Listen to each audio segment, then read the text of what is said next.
Hey everybody, my name is Dr. Kevin McGovern. I own a physical therapy practice here in Acton, Massachusetts, and I'm also available online.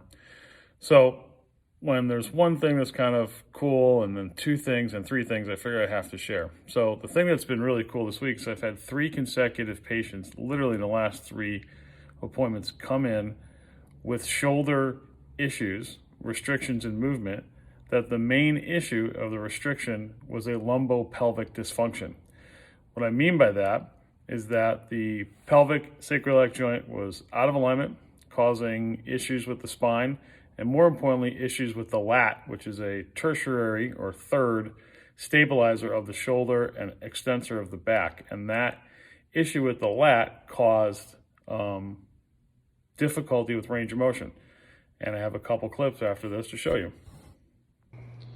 Okay, so we want to look at his range of motion when he brings his arm up over his head.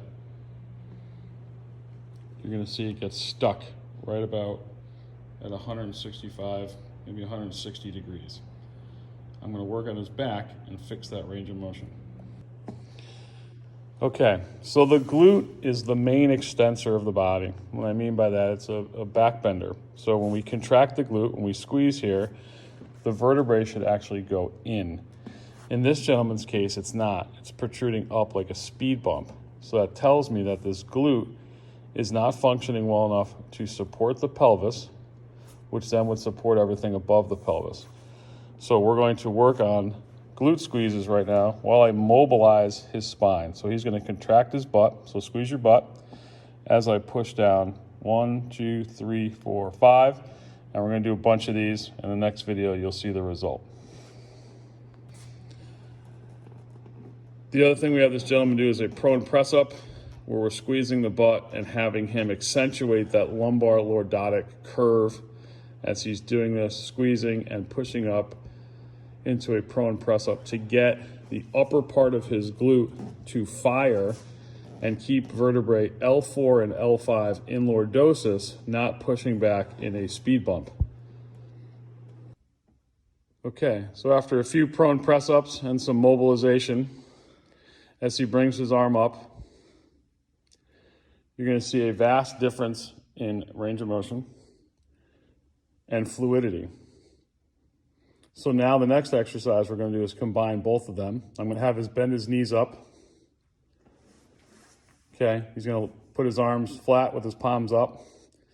He's going to squeeze his butt, and now he's going to scapular depress at the same time. We're going to do this 5 seconds for another 20 times, and then test his range of motion again.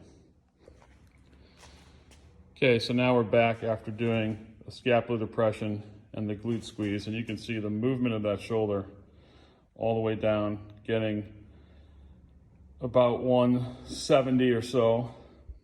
You can get all the way back as far as you can, maybe close to 180.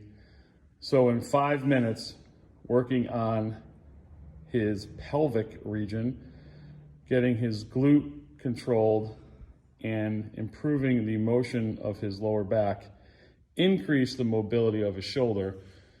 Because the body is connected, it is one piece.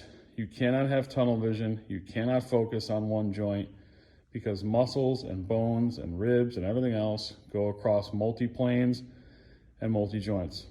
So here is when fixing a lumbopelvic issue will cause or result in increased shoulder motion.